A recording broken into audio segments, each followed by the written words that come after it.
안녕하십니까. 사회적 이슈와 인권 14주차 첫 번째 시간 수업입니다. 우리가 지난주에 다 이게 교재를 50장까지 다 마쳤기 때문에 이번 주부터는 다시 리뷰 복습하는 시간을 갖도록 하겠습니다. 뭐 전부 다 복습할 수는 없고 중요하다고 생각되는 부분 제가 발췌해 가지고 하겠습니다. 오늘 14주차 첫 번째 시간 수업의 주제는 1장 사형제도와 생명권, 시간이 되면 안락사와 존엄하게 죽을 권리, 장기이식과 건강하게 살 권리로 들어가겠습니다. 여기는 교재 연구만 하는 게 아니라 관련 자료도 인터넷에서 찾아서 같이 공부를 해보도록 하겠습니다.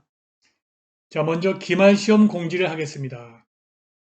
사회적 이슈와 인권 기말시험은 12월 18일 12시부터 13시 13시까지 볼 예정입니다. 예. 문항은 15개이고 한 문제당 2점씩 배점되어 있습니다. 그리고 평가는 상대평가로 합니다. 같은 내용일지라도 풍부한 내용이 상대적으로 더 많은 점수를 받게 됩니다. 이 점 명심하시기 바랍니다.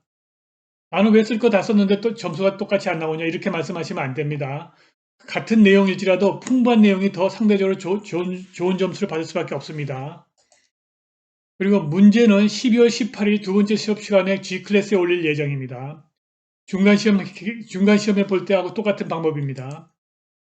답안지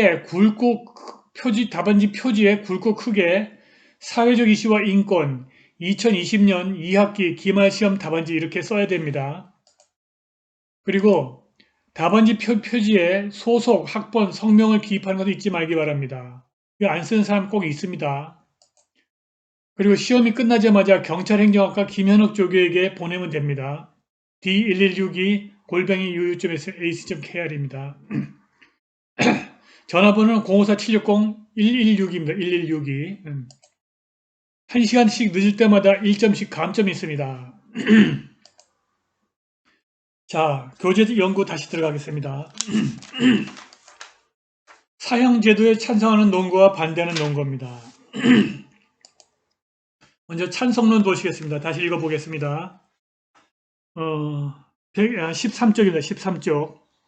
이제 교재 진도에 대한 압박이 없으니까 좀 천천히 잘 상세하게 공부를 해보도록 하겠습니다. 자, 찬성론입니다. 찬성론. 사형에 대한 찬성론. 사형제도를 찬성하는 사형존치론은 무엇보다도 사형제도가 가지는 위하력을 주장의 기초로 삼는다. 위하력이란 범죄에 대한 형벌을 규정함으로써 일반인에게 범죄를 저지르지 못하도록 위협하고 겁을 주는 효과를 말한다. 사형의 위하력이 있으면은 사형의 위하력을 우리가 인정을 해준다면은 절대로 사형을 폐지할 수는 없겠죠. 그런데 우리나라에서는 우리 사형의 위하력에 관한 연구가 거의 없는 실정입니다. 그래서 나중에 우리가 이 일장 교재 연구 끝나면은 사형의 위하력에 관한 미국의 연구를 검토해 보도록 하겠습니다. 이러한 위하력의 측면에서 사형제도는 어떠한 형벌보다도 강력하다는 것이다. 실제로 강력하게 나옵니다. 통계적으로 증명되고 있습니다.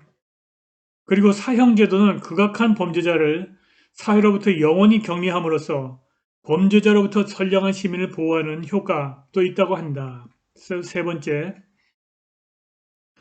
또한 형벌의 목적을 우선으로 응보에 둠으로써 형벌의 하나인 사형은 가해자에 대한 가장 강력한 응징이나 보복으로서 정당화될 수 있다는 것이다. 더욱이 사형 폐지론의 입장에서 형벌의 목적으로 제시하는 교화나 재사회화는 사형에 해당하는 범죄를 저지른 자에게는 애초에 불가능하다고 반박하면서 오히려 응징이나 보복의 정당성을 강조한다. 물론 이러한 응징이나 보복이 피해자나 그 가족의 억울함을 달래줄 수도 있다는 점도 무시할 수는 없다. 네 번째, 이처럼 범죄자를 강력하게 응징하거나 이로 인하여 피해자의 보복 감정을 만족시키는 것이 정의의 원리에 합치한다는 견해도 제시된다. 그리고 한편 사형은 종신형보다 인간적이며 심지어 경제학적 관점에서 볼 때 훨씬 경제적이라는 논거가 제시되기도 한다. 범죄자를 평생도록 감옥에 가둬두는 종신형이 사형보다 훨씬 더 비인간적일 뿐만이 아니라 비용도 많이 든다는 것이다. 여섯 번째, 심지어 사형제도는 나쁘지만 범죄라는 악을 제거하기 위해서 어쩔 수 없이 존재하는 필요악이며 국민의 법 감정에도 부합한다는 논거가 있다. 오판 가능성이나 남용 가능성이 존재한다는 사형 폐지론의 반론에 대해서는 절차적 제도적 장치를 통해서 줄여가거나 제거할 수 있다고 반박한다. 극단적인 입장에 따르면 사형에 해당하는 범죄를 저지른 자들은 자신의 인권을 포기한 자로 굳이 그들의 인권을 보장할 필요가 없다고 한다. 마지막으로 사형제도의 폐지는 여러 가지 사정을 고려할 때 아직 시기상조라고 하는 상황론적 논거가 추가되기도 한다. 자, 그럼 사형에 대한 반대로 사형 폐지론을 알아보겠습니다. 사형 제도를 반대하는 사형 폐지론은 사형 존치론이 논거로 삼고 있는 위하력을 인정하지 않습니다. 다시 말해서 그러한 위하력에 대한 객관적인 증명이 불가능하다거나 더 적극적으로는 그러한 효과가 전혀 없다는 사실이 증명되었다고 주장한다. 이것은 거짓말입니다. 우리가 요 1장 교재 연구 끝나면은 관련 그 연구 논문을 우리가 찾아서 공부를 해보도록 하겠습니다. 특히 양심범이나 확신범 또는 심지어 대부분의 범죄가 그렇듯이 억제할 수 없는 우발적인 충동으로 저질러지는 범죄의 경우에는 사형 제도의 위하력이 전혀 존재하지 않는다고 한다. 이것은 거짓말입니다. 두 번째, 또한 형벌의 목적은 범죄자에 대한 응보가 아니라 범죄자의 교화나 재사회화이어야 한다는 점도 지적된다. 당연히 범죄자에 대한 응징으로 피해자나 그 가족의 보복 감정을 충족시키는 것은 형벌의 목적이 아니며 정의의 원리에 부합하는 것도 아니라는 결론을 이끌어내게 된다. 그 밖에도 법관이 내리는 대부분의 판결에 문제가 없겠지만 만에 하나라도 일어날 수 있는 법관의 오판 가능성을 배제할 수 없다는 점은 사형제도에 반대하는 강력한 논거가 된다. 이것은 강력한 논거가 됩니다. 실제로 우리나라에도 모 판사가 누구 사형을 해가지고 사형을 집행해 버렸어요. 그런데 나중에 보니까 진짜 살인범이 나타나가지고 억울한 사형으로 인해서 억울한 죽음이 발생했습니다. 그런데 그 엉터리 재판을 한 사람이 지금 대전에서 국회의원을 하고 있습니다. 오케이. 그리고 어떠한 제도도 악용 가능성이 있지만 사형제도만큼 정치적으로 악용될 가능성이 큰 제도가 없다는 점도 사형제도의 약점으로 지적된다. 특히 사형제도에는 사회적 소외계층의 불만을 효과적으로 통제할 목적이 있으며 실제로도 사회적 약자에게 더 많이 적용된다는 점도 문제점으로 부각되고 있다. 또한 사형을 통하여 영원히 사회로부터 격리되는 범죄자의 범죄에 대한 책임은 범죄자 개인의 책임이 아니라 사회 전체의 책임일 수도 있다는 논리도 있다. 마지막으로 사형제도는 세계적으로 폐지의 추세를 보이고 있다는 점도 하나의 논거로 제시되고 있다. 그런데 미국은 아직도 계속 사형을 집행하고 있습니다. 전 세계적으로 사형을 집행하지 않는다는 건 의미가 없고 미국에서 사형을 집행하느냐 안 하느냐 이게 중요합니다. 전 세계에서 가장 강력한 나라이고 강력범죄가 가장 많은 나라이기 때문에 그렇다는 겁니다. 다음 두 번째, 사형제도에서 문제가 되는 인권이 어떤 것이 있는가 먼저 알아보겠습니다. 사형제도에서 문제가 되는 인권입니다.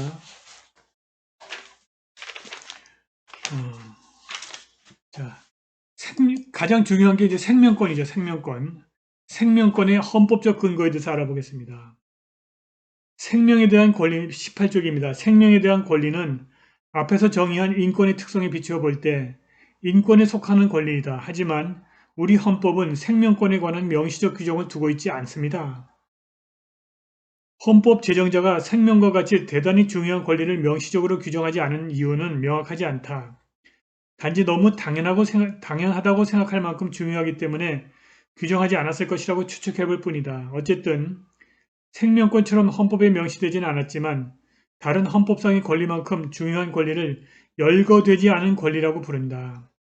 이와 대칭되는 권리를 열거된 권리라고 부르는데 이것은 헌법이 제정되거나 개정될 당시에 헌법 재개정자가 대단히 중요한 권리로서 예상할 수 있었던 권리를 헌법에 명시적으로 규정한 경우를 말한다.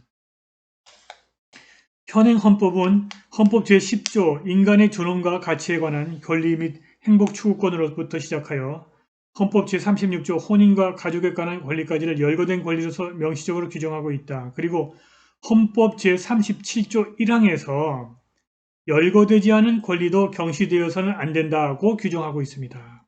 따라서 이 헌법 제37조 1항에 근거해서 헌법이 제정되거나 개정될 당시에 미처 예상할 수 없었던 권리까지도 빠짐없이 보장받게 되는 것입니다. 그 근거가 바로 헌법 제37조 1항입니다.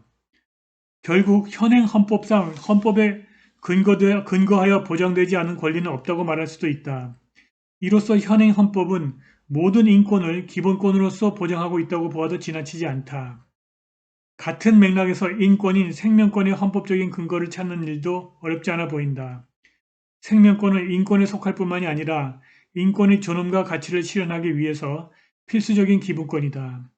또한 헌법에 명시되지 않은 권리인 생명권도 헌법 제37조 제1항에 열거되지 않은 권리에 포함된다. 결론적으로 생명권은 인권임과 동시에 헌법 제10조와 제37조 1항에 근거하여 도출할 수 있는 헌법상의 기본권이기도 하다. 이렇게 되어 있습니다. 그 다음에 생명권의 제한 가능성. 이러한 생명권의 헌법적인 근거에도 불구하고 생명권은 제한할 수 있습니다.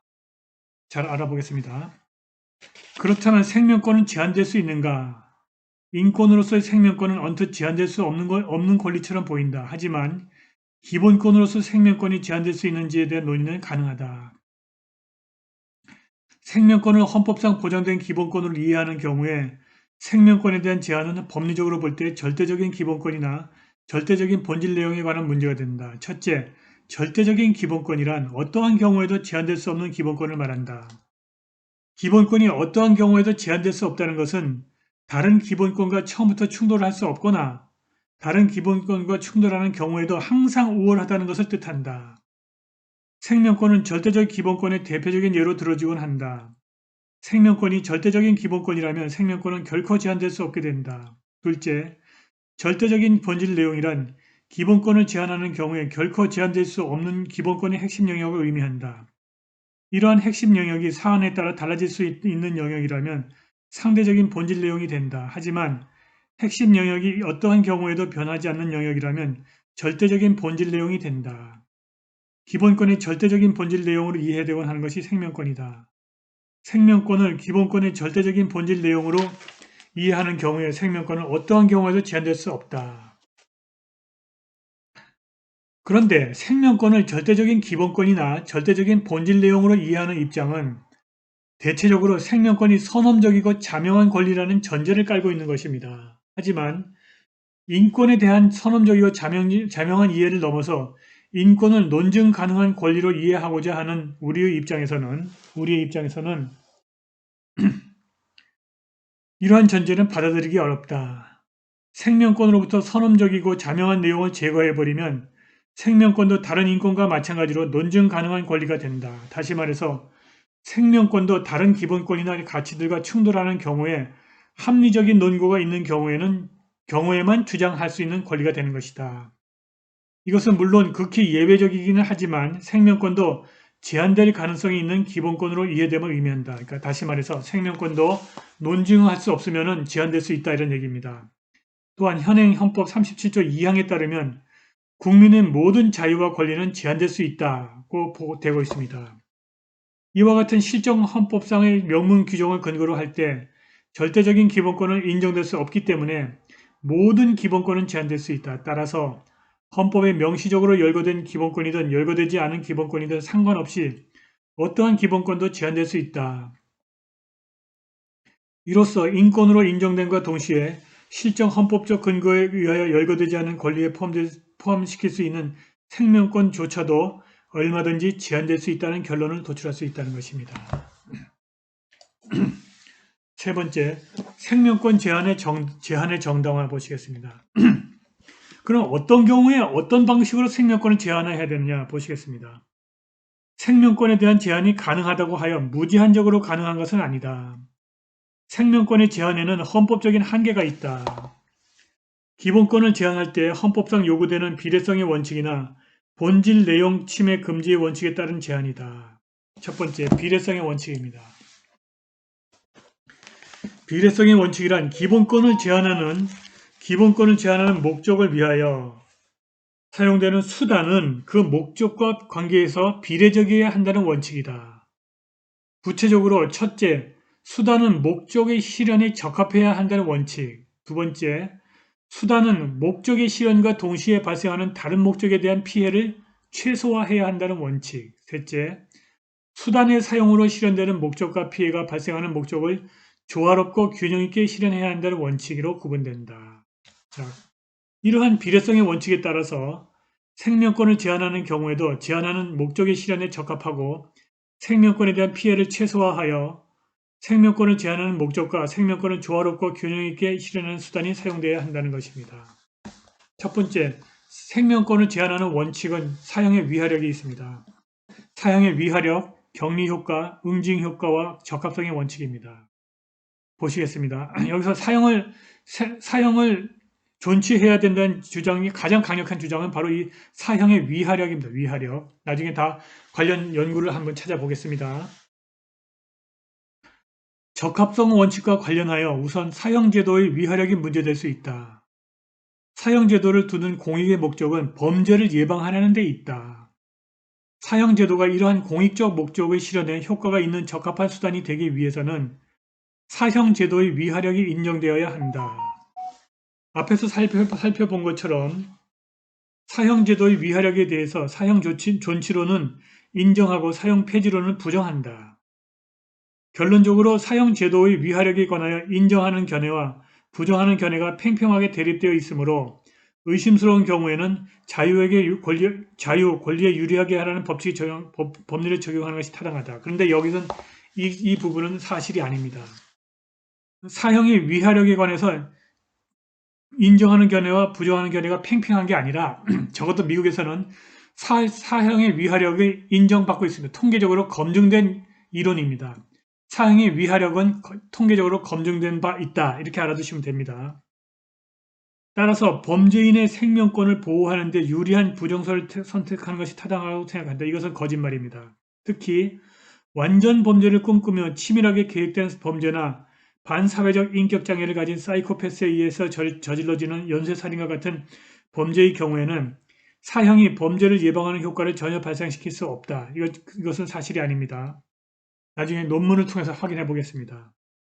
또한 사형이 선고될 수 있는 범죄가 우발적이거나 충동적으로 저질러진 경우에는 범죄 예방 효과도 전혀 없으면서 사형 선고를 두려워하는 범죄자가 자수하지 않고 도피 행각을 지속하거나 증거를 완벽하게 인멸하기 위하여 노력하게 만들어 도리어 범죄인의 검거를 어렵게 하거나 범죄 수사를 미궁에 빠뜨리게 할 뿐이다. 이것은 거짓말입니다. 거기다 X 딱 해놓으세요.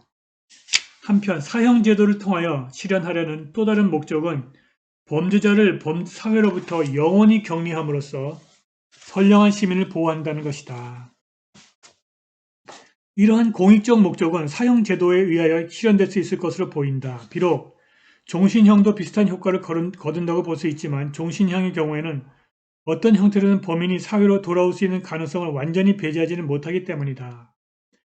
상대적 종신형의 경우에 사면이나 감형 또는 가석방이 있기 때문입니다. 절대적 종신형의 경우는 탈옥할 수도 있습니다. 또한 사형제도의 공익적 목적이 응보와 보복 및 보복 감정의 충족을 통한 정의 실현에 있다면 이러한 목적도 사형제도에 의하여 충분히 달성될 수 있을 것이다. 다만 이 경우에 응보와 보복 및 보복 감정의 충족이 과연 정의인지에 대해서는 더 많은 논의가 필요하겠다. 두 번째, 종신형 및 사형 축소와 필요성의 원칙입니다. 과연 사형이 필요한가? 그 부분입니다. 필요성의 원칙과 관련하여 사형 제도보다 피해를 최소화할 수 있는 수단으로서 종신형 제도가 언급된다. 그러니까 사형의 대안으로서 종신형 제도가 언급되고 있습니다. 하지만 종신형 제도를 오히려 사형 제도보다 더 비인간적이고 비경제적이라고 보는 사형 존치론의 주장에 따르면 종신형 제도가 반드시 필요성의 원칙을 충족한다고 볼 수가 없습니다. 하지만 법관의 오판 가능성이라고 하는 사형 폐지론의 근거를 추가해 볼 때는 결론이 달라질 수 있습니다. 이것은 맞는 말입니다. 법관이 사형 선고를 하고 범죄인에 대한 사형 집행이 마쳐진 이후 그러한 사형 선고가 잘못된 것이라는 사실이 밝혀진다면 사형은 회복할 수 없는 결과를 발생시킨다. 이런 경우가 우리나라에 굉장히 많습니다. 특히 유능한 변호사를 선임할 수 있는 경제적 능력이 없어서 충분한 방어권을 행사하지 못하는 사회적 약자의 경우에 오판 가능성이 더 높아져서 주로 사회적 약자에게 회복할 수 없는 결과가 발생할 수 있다는 점을 고려할 필요가 있다. 물론 사형 존치론의 입장에서 오판 가능성은 인간의 근본적인 한계로서 불가피하다고 주장할지 모르지만 어떠한 인간도 피해갈 수 없는 것이 바로 그 오판 가능성 때문에 단 한 번의 오판으로도 회복할 수 없는 피해가 발생하는 사형제도는 허용될 수 없다는 것입니다. 이것은 아주 타당한 얘기입니다. 사형의 위화료가 분명히 존재하지만 오판 가능성 때문에 사형제도를 폐지하자는 주장에는 나도 수긍하는 면이 없지 않습니다. 사형 폐지론자가 사형을 대체하는 형벌로서 제시하는 종신형이나 무기 자유형의 경우에 이런 회복 불가능한 결과는 피할 수 있다. 결론적으로 회복 불가능성이라고 하는 사형제도의 치명적인 한계를 고려할 때 범죄자의 인권에 대한 피해를 최소화하는 수단이 무엇인지는 분명해진다. 그렇다면은 그러면 이렇게 사형제도와 종신형제도를 어떻게 조화롭게 유지할 수 없을까? 있습니다. 예를 들어서 사형 판결이 나왔어. 사형 판결이 났음에도 불구하고 나는 사람은 죽이지 않았다. 끝까지 강변하는 사람들은 종신형으로 가고 사형 판결이 났는데 내가 사람 죽인 거 맞다 하고 인정을 하는 경우에는 사형을 집행하면 됩니다. 역설적이지만 형벌이 가혹해질수록 범죄 예방 효과가 높아진다고 믿는 사형 존치론자가 주장하는 것처럼 종신형이 더 가혹한 형벌이라면 사형 존치론자들은 적합성의 원칙에 따라 범죄 예방에 더 효과적인 종신형을 선택할 경우 오히려 사형제가 피해를 최소화할 수 있는 수단이라고 주장해야만이 논리 일관된 입장일 수 있다. 이것은 맞는 말입니다. 한편 현실적으로 존재하는 사형제도를 잠정적으로 인정할 수밖에 없는 경우도 있다. 하지만 이 경우에도 사형이 선고될 수 있는 범죄의 숫자를 생명박탈 범죄에 한정하여 축소하라든지 사형 선고에 필요한 정족수를 가중하라든지 사형 선고를 한지 집행할 때까지 반드시 유예기간을 두는 제도를 도입하라는 주장이 있다. 이러한 주장들은 기본권 제한을 받는 자의 피해를 최소화하라는 필요성의 원칙의 관점에서 이해될 수 있다. 또한 사형 선고의 요건을 엄격하게 정해서 신중하게 사형을 선고하는 대부분의 태도도 피해의 최소성이라는 관점에서 볼 수 있다. 사형 선고에 관한 판례 한번 보시겠습니다. 그 밑에 판례 1-1입니다. 우리 법이 사형제도를 두고 있으나 사형은 사람의 목숨을 빼앗는 마지막 형벌이므로 사형의 선고는 범죄에 대한 책임의 정도와 형벌의 목적에 비추어 그것이 정당화될 수 있는 특별한 사정이 있는 경우에만 허용되어야 하고 따라서 사형을 선고함에 있어서는 범인의 연령, 직업과 경력, 성행, 지능, 교육 정도, 성장 과정, 가족관계, 전과의 유무, 피해자와의 관계, 범행의 동기, 사전 계획의 유무, 준비의 정도, 수단과 방법, 잔인하고 포악한 정도, 결과의 중대성, 피해자의 수와 피해 감정, 범행 후의 심정과 태도, 반성과 가책의 유무, 피해 회복의 정도, 재범의 우려 등 양형의 조건이 되는 모든 사항을 참작하여 위와 같은 특별한 사정이 있음을 명확하게 밝혀야 한다. 교제하던 여자의 어머니와 임신 중인 올케를 살해하고 그 오빠도 살해하려고 했으나 미수에 그친 그 사안에서 피고인이 교화 개선의 여지가 있고 범행이 우발적인 충동에서 비롯된 것이며 수사 및 재판 과정에서 범행 모두를 시인하면서 용서를 빌고 참여하고 있는 점 등에 비추어서 사형으로 처단하는 것은 형의 양정이 심히 부당하다고 판결이 내렸습니다. 두 번째, 사형의 선택 여부를 결정하기 위해서는 법원으로서는 마땅히 기록에 나타난 양형 조건들을 평면적으로만 참작하는 것에서 더 나아가서 피고인의 주관적인 양형 요소인 성행과 환경, 지능, 재범의 위험성, 개선 교화의 가능성 등을 심사할 수 있는 객관적인 자료를 확보하여 이를 통하여 사형 선택 여부를 심사하여야 할 것은 물론이고 피고인이 범행을 결의하고 준비하며 실행할 당시를 전후한 피고인의 정신상태나 심리상태의 변화 등에 대하여도 정신의학이나 심리학 등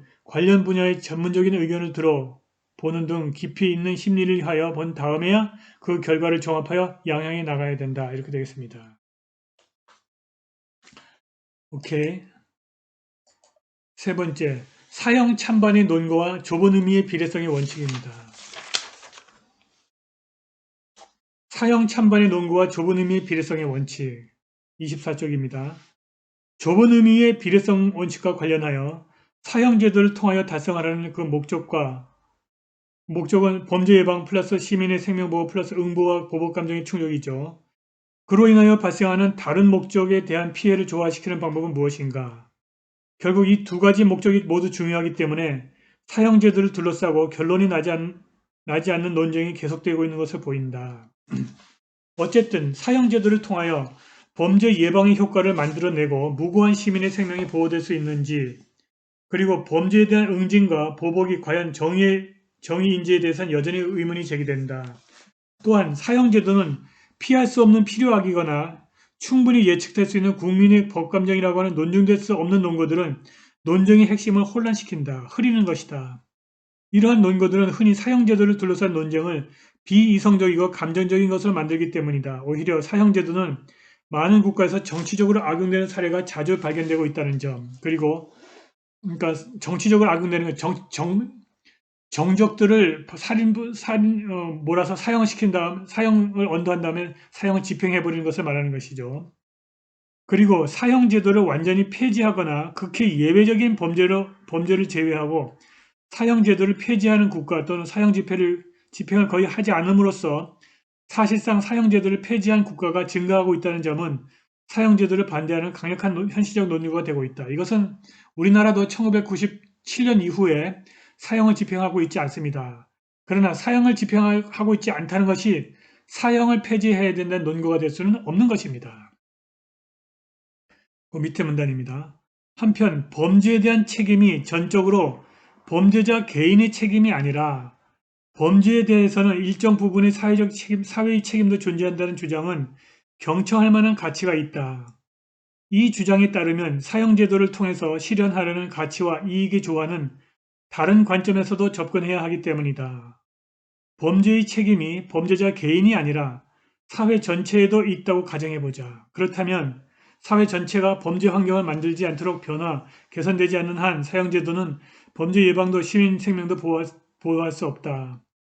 또한 범죄자 개인에 대한 응보를 통한 정의 실현은 사회 전체의 범죄에 대하여 한 사람을 희생양으로 만들어 다른 사회 구성원들의 책임을 면해보는 것에 지나지 않는다. 이렇게 주장을 하고 있습니다. 이것은 좀 억지 주장 같습니다. 다음에 두 번째, 본질 내용 침해 금지의 원칙을 알아보겠습니다.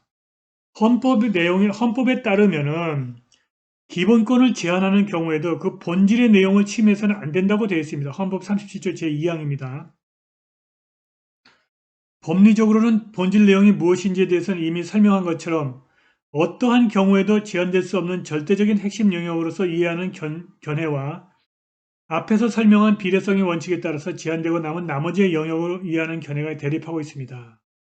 앞에 1항 절대설은 이 견해에서 주장하는 절대적인 핵심 영역이 무엇인지에 대한 명확한 설명이 어렵다는 문제점이 있습니다. 어쨌든 생명권은 기본권의 절대적인 본질 내용으로 이해되는 대표적인 예에 해당한다. 한편 상대설은 기본권을 빈 껍데기로 만들 수 있다는 문제점이 지적된다. 무엇보다도 생명권의 경우에 본질 내용을 상대적인 것으로 이해하면 생명권에 대한 보장이 무의미해질 수도 있다는 비판이 제기된다.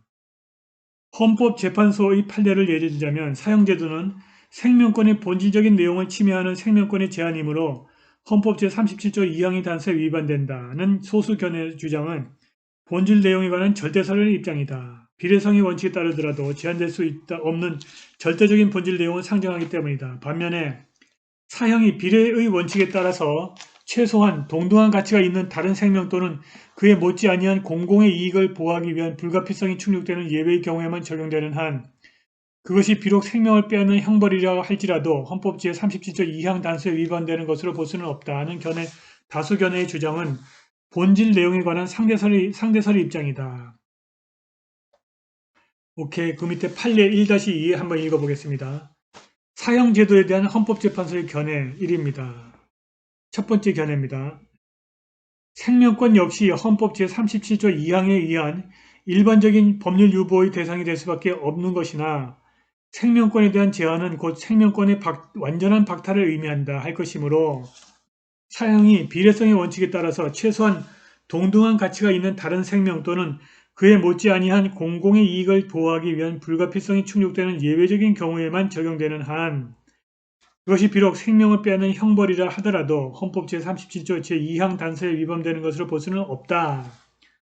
모든 인간의 생명은 자연적인 존재로서 동등한 가치를 가진다고 할 것이나 그 동등한 가치가 서로 충돌하게 되거나 생명의 침해에 못지 아니한 중대한 공익을 침해하는 등의 경우에는 국민의 생명, 재산 등을 보호할 책임이 있는 국가는 어떠한 생명 또는 법익이 보호되어야 할 것인지 그 기준을 제시할 수 있을 것이다.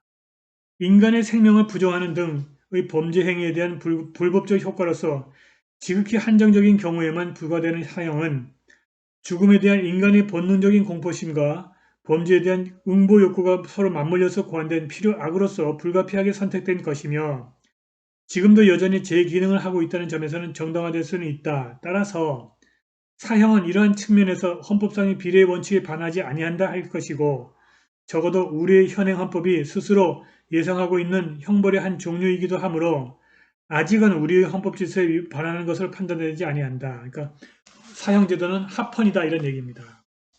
두 번째 판례 1-3 보시겠습니다. 사형은 이건 좀 다른 견해일 수도 있습니다.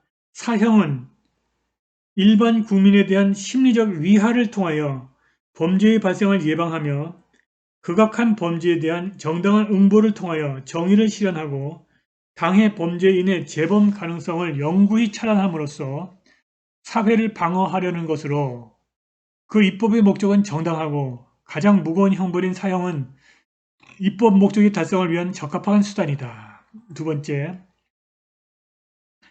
사형은 무기징역형이나 가석방이 불가능한 종신형보다도 범죄자에 대한 법익 침해의 정도가 큰 형벌로서 인간의 생존 본능과 죽음에 대한 근원적인 공포까지 고려하면 무기징역 등 자유형보다 더 큰 위화력을 발휘함으로써 가장 강력한 범죄 억지력을 가지고 있다고 봐야 하고 극악한 범죄의 경우에는 무기징역형 등 자유형의 선고만으로는 범죄자의 책임에 미치지 못하게 될 뿐만이 아니라 피해자들의 가족 및 일반 국민의 정의관념에도 부합하지 못하며 입법 목적의 달성에 있어서 사형과 동일한 효과를 나타내면서도 사형보다 범죄자에 대한 법익 침해 정도가 작은 다른 형벌이 명백히 존재한다고 보기 어려우므로 사형 제도가 침해 최소성의 원칙에 어긋난다고 할 수 없다. 한편 오판 가능성은 사법제도의 숙명적인 한계이지 사형이라고 하는 형벌제도 그 자체의 문제로도 볼 수 없으며 심급제도, 재심제도 등의 제도적 장치 및 그에 대한 개선을 통하여 해결할 문제이지 오판 가능성을 이유로 사형이라고 하는 형벌의 부과 자체가 위헌이라고 볼 수는 없다는 것입니다. 사형은 위헌이 아니라는 것입니다. 세 번째, 사형 제도에 의하여 달성되는 범죄 예방을 통한 무고한 일반 국민의 생명 보호 등 중대한 공익의 보호와 정의의 실현 및 사회 방위라고 하는 공익은 사형 제도로 발생하는 극악한 범죄를 저지른 자의 생명권이라는 차익보다 결코 작다고 볼 수 없을 뿐만이 아니라 다수의 인명을 잔혹하게 살해하는 등의 극악한 범죄에 대하여 한정적으로 부과되는 사형이 그 범죄의 잔혹함에 비하여 과도한 형벌이라고 볼 수 없으므로 사형제도는 법익 균형성의 원칙에 위배되지 아니한다. 형벌이 사형은 비례성의 원칙을 위배하지 않는 합헌이다 이런 얘기입니다. 1-4 사형제도에 대한 대법원의 견해 보시겠습니다. 헌법 제12조 제1항에 의하면 형사처벌에 관한 규정이 법률에 위임되어 있을 뿐 그 처벌의 종류를 제한하지 않고 있으며 다시 갑니다. 헌법 제12조 1항에 의하면 형사처벌에 관한 규정이 법률에 위임되어 있을 뿐 그 처벌의 종류를 제한하고 있지 않으며 현재 우리나라의 실정과 국민의 도덕적 법감정 등을 고려하여 국가의 형사정책으로 질서 유지와 공공복리를 위하여 형법 등의 사형이라고 하는 처벌의 종류를 규정하였다 하여 이것이 헌법에 위반된다고 할 수는 없다. 그러니까 헌법재판소와 대법원 모두 사형은 합헌으로 보고 있다는 것입니다. 굉장히 중요한 부분입니다. 그리고 사형의 대체 형벌에 관한 논의를 보시겠습니다. 사형이 생명권을 침해하는 위헌적인 형벌인 경우에 사형을 대체할 형벌이 무엇인지에 대한 논의가 필요하다. 위헌이 아니라고 하는데 이 사람은 자꾸 대체 형벌을 논의하고 있습니다. 우선 감형이나 사면 또는 가석방이 없는 절대적인 종신형이 대안으로 제시되지만 평생 동안을 감옥에 가두는 것은 사형만큼 인간의 존엄에 반한다거나 신체의 자유를 지나치게 제한한다는 반론이 있습니다. 28쪽입니다. 이에 따라서 무기자유형이 대체 형벌로 제시되기는 하지만 현행법상 무기자유형은 사면이나 감형이 가능하고 일정 기간이 지나면 가석방이 가능하다는 점에서 사형을 대체하는 형벌로 충분하지 않다는 반론이 있습니다. 특히 무기자유형은 피해자 가족의 감정에도 합치하지 않는다는 문제점이 있습니다. 이에 따라서 가석방을 위한 의무 복역 기간의 하한을 높인 무기자유형이나 상대적 종신형으로 법률을 개정하는 대안이 제시되기도 한다. 이 정도로 해서 교재 연구는 마치고 관련된 논문을 한번 찾아보겠습니다. 자, 사형제도의 위화력과 사형제도의 위화력 효과에 관한 연구의 최근 동향입니다. 미국에서 발표된 선행 연구를 중심으로 알아보겠습니다. 자, 이 논문의 국문 요약입니다. 현재까지 국내에서는 사형의 살인 범죄 억제 효과에 대한 계량적인 연구가 거의 전무한 실정이다. 본 연구의 목적은 미국 내에서 발표된 사형의 살인 범죄 억제 효과에 대한 선행 연구를 종합적으로 조사해보고 한국에서의 시사점을 제안하고자 하는 데 있다. 이를 위하여 본 연구에서는 첫째, 미국 학술지에 게재된 연구 논문을 사용해서 선행 연구 논문에서 사용된 조사 방법을 중심으로 분석하였다. 과거 연구 논문에서 사용되었던 조사 방법에 대하여 다음과 같은 순서를 정리하였다. 첫 번째, 연구 설계 디자인, 연구 데이터, 중요 독립 변수, 종속 변수, 그리고 통제 변수, 추가로 사용 제도를 주제로 발표된 국내 연구 동향도 분석하였다. 이러한 연구 결과를 바탕으로 향후 국내 사용 제도에 관한 연구에 대해 제안을 논의하고자 하였다. 자, 보시면 먼저 서론 보시겠어요. 서론. 사형 집행이 살인 범죄를 억제하는 효과가 있는가? 이 질문에 대한 대답은 사형제도의 존속과 폐지를 주장하는 양측 모두가 자신들의 주장을 정당화하는 데 사용되고 있다. 그렇기 때문에 실질적 사형 폐지 국가로 분류되었지만 우리나라가 그렇다는 겁니다. 사형제도에 대한 존폐의 입장이 첨예하게 대립되어 있는 대한민국의 경우에는 사형의 억제력 효과에 대한 재료가 올바른 판단과 선택을 내리는 데 매우 필요하다고 볼 수 있다. 사형의 위화력 효과에 관한 주장들이 올바른 과학적 연구 결과나 객관적인 사실을 바탕으로 했는지에 대한 여부는 사형제도 존폐론의 논의 과정에서 반드시 고려해야만 하는 점이다. 그 이유는 사형제도가 대한민국 형법상 가장 강력한 처벌수단이기 때문이다. 따라서 국민 한 명의 생명에 돌이킬 수 없는 치명적인 결과를 불러올 수 있기 때문이다. 사형의 살인 범죄 위화력에 대한 정확한 정보가 없는 상태에서 사형을 집행하게 된다면 사형수 개인의 생명권과 같은 기본권의 치명적인 결과를 불러올 뿐만이 아니라 사형을 불필요하게 집행하게 되면서 사회적 자원을 낭비할 수 있을 것이기 때문이다. 특히 대한민국의 형벌체계에서 사형제도의 폐지론을 옹호하는 측면에서 사형의 살인 범죄 위화력 효과가 실제로 없다고 주장하지만 그러한 주장의 대부분이 과학적이면서 객관적인 검증을 거치지 않았다는 사실을 놓치지 않아야만 할 것이다. 그렇기 때문에 사형 집행을 통해서 얻게 된다고 예측되는 살인범죄 위화력 효과를 정확하게 측정할 수 있는 과학적인 계량적 분석 방법에 대한 사용이 절대적으로 필요하다고 할 수 있다. 이러한 접근 방법을 통하여 얻어진 양질의 연구 결과는 대한민국의 사형제도 정책에 긍정적인 영향을 끼칠 수 있을 것이다. 사형의 존폐론에 대한 연구 논문이 활발하게 발표되고 있으나 대한민국 학계에서 사형의 위화력에 관한 연구가 거의 존재하지 않는 실정이다. 지금까지 발표된 연구의 대부분은 사형 제도에 대한 세계적인 추세나 사형수들의 생활 또는 태도에 대한 부분, 그리고 미국 연구 결과에 대한 요약 등에 한정되어 있다. 물론 이러한 연구 논문의 결과들이 사형 집행을 통해서 얻게 되는 긍정적인 그리고 부정적인 효과를 이해하는 데는 도움이 될 것이다. 그러나 현존하는 연구 자료만을 바탕으로 대한민국 내에서 사형의 위화력 효과를 논의하기에는 여전히 부족할 뿐만이 아니라 더 나아가서 대한민국 사형제도의 존폐론을 결정한다는 것은 바람직하지 못하다고 할 수 있을 것이다.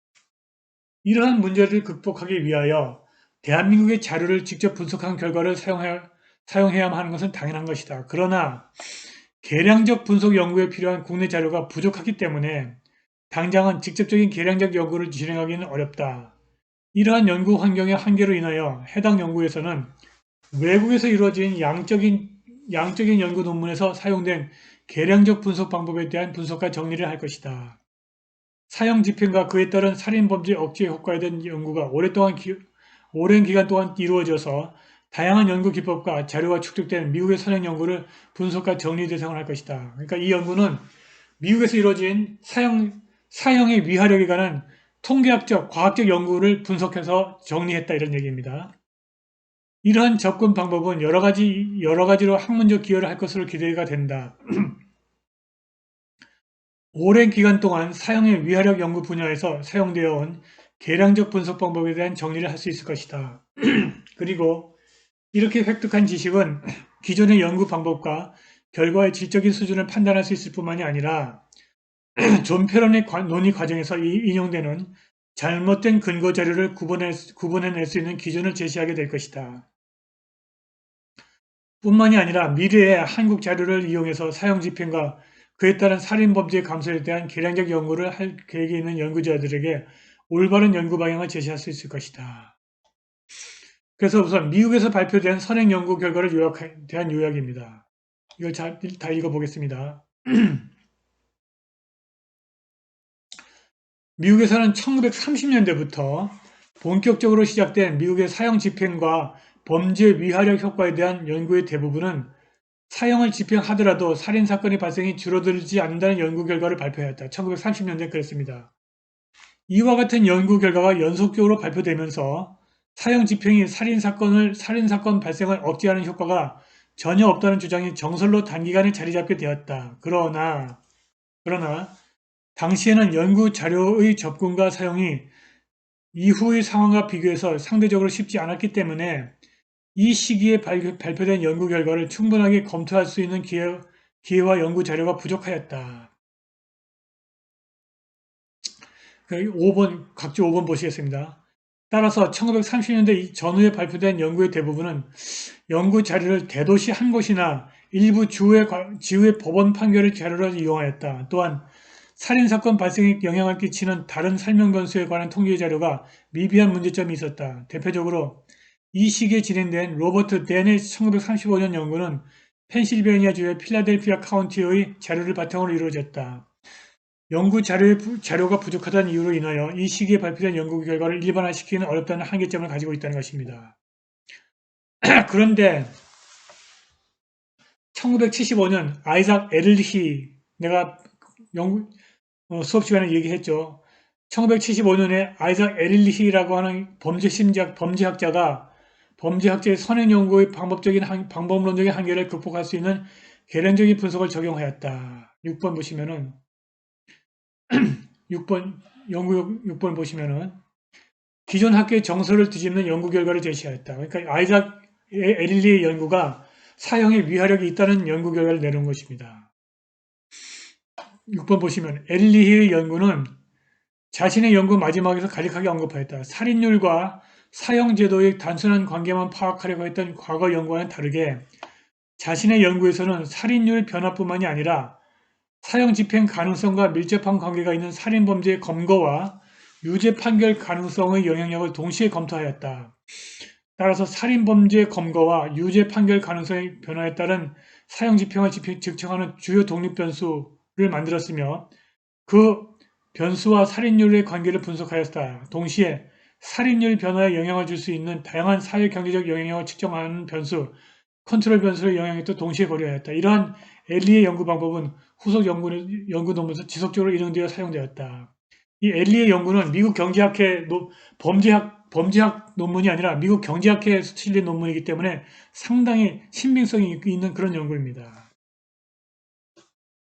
이 에릴리의 연구 결과에 의하면 1933년부터 1967년까지 자료를 바탕으로 볼 때 사형을 한 번 집행할 때마다 약 7건에서 8건 정도의 살인사건이 감소했다는 것이었다. 이 연구 결과를 바탕으로 해서 에릴리히는 사형 집행이 살인범죄 억제 효과를 가지고 있다는 결론을 내리게 되었다. 그러나 에릴리히의 연구와 같은 결과는 후속 연구 몇 편을 제외하고는 다수의 후임 연구에서는 발견되지 않았다. 따라서 사형을 집행하더라도 살인 범죄에 대한 위화력은 존재하지 않는다는 주장이 다시 한 번 더 미국 학계에서는 정설이 되었다. 계량적 연구 방법이 획기적으로 발전되고 관련 통계 자료 축적이 가능해지면서 2000년 전후 시기에 이러한 추세가 반영된 연구 결과가 나오기 시작하였다. 예를 들자면 경제학자들은 패널 데이터를 이용해서 횡단 연구 데이터뿐만이 아니라 시계열 연구 데이터를 사용했던 과거 연구보다 더 통제된 상황에서 세밀한 분석을 할 수 있게 되었다. 이 패널 데이터를 통해서 새로운 연구를 했다는 것입니다. 이 시기에 패널 데이터를 사용한 연구의 대부분은 사형을 집행할수록 살인사건 발생이 상당수가 감소하게 된다는 결과를 제시하였다. 이게 무슨 말입니까? 엘리의 연구를 뒷받침한다는 얘기입니다. 8번 보시겠습니다. 이러한 연구의 대표적인 예가 모칸과 게팅스의 2003년도 연구, 그리고 셰퍼드 2005년과 2004년 연구, 그리고 짐머만의 2006년과 2004년 연구가 있다는 것입니다. 그러니까 이 시기에 패널 데이터를 사용한 연구의 대부분은 사형을 집행할수록 살인사건 발생이 상당수가 감소하게 된다는 결과를 제시하였다. 그러나 과거에 그랬던 것처럼 이러한 연구 결과에 대한 강건성 검사를 하게 되면 전혀 반대의 연구 결과가 나왔다. 도너휴와 울퍼는 2000년도 이후에 발표된 패널 데이터를 사용한 연구 논문을 보아서 그 결과에 대한 강건성 검사를 실시해 보았다. 이 학자들은 통계적으로 유의미하다고 나타났던 사형의 살인 범죄 억제력 효과가 통계적으로 무의미하다는 것으로 변화되는 것을 발견하였다. 사형의 위화력 효과가 없다는 주장이 다시 한 번 더 힘을 얻게 되었다. 그럼에도 불구하고 사형 집행과 살인 범죄 위화력에 대한 연구는 다양한 방법으로 멈추지 않고 현재까지 계속 이어오고 있다. 최근에는 이미 출판된 과거 선행 연구들을 종합적으로 분석한 메타 분석 방법을 사용한 연구가 발표되었다. 양과 레스터의 2008년도 공동 연구 결과에 따르면 사용된 통계적 분석 방법에 따라서 연구 결과가 다르다는 것이다. 예를 들어서 패널 데이터나 시계열 데이터를 사용했던 선행 연구에서는 사형 집행을 통해서 살인 범죄 억제 효과가 통계적으로 유의미한 결과가 발견된다고 보고되었다. 다른 한편으로는 과거보다 더 시간적으로 세밀한 계량적 분석 방법을 통해서 해당 연구가 계속되어 오고 있다. 예를 들자면 자마슨의 2010년 연구는 사형이 집행되기 전과 집행되고 난 이후에 텍사스 주요 도시인 휴스턴과 댈러스 그리고 샌 안토니오의 주간 단위 살인사건 발생의 변화를 분석했는데 살인 범죄 억제 효과가 나타났지만 그 효과의 정도가 매우 빈약하다고 나왔습니다. 비슷한 시기에 이루어진 렌 테스크 주니어 그리고 쟁에 의하면 사형 집행을 통해서 나타나는 월별 살인 범죄 억제 효과가 통계적으로 유의미하다는 연구 결과를 제시하였다.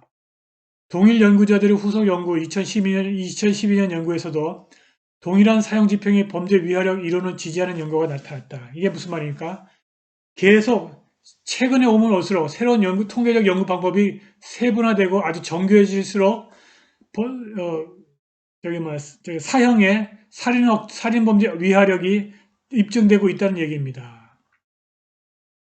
이렇게 해서 이렇게 미국에서 발표된 선행 연구에서 사용했던 계량적인 분석 방법이 계속 발전되고 세련화됨으로써 사형의 살인 범죄에 대한 위화력 효과가 입증되고 있다. 여러분들 이렇게 이해하시면 되겠습니다. 이번 첫 번째 시간 수업은 여기까지 하겠습니다.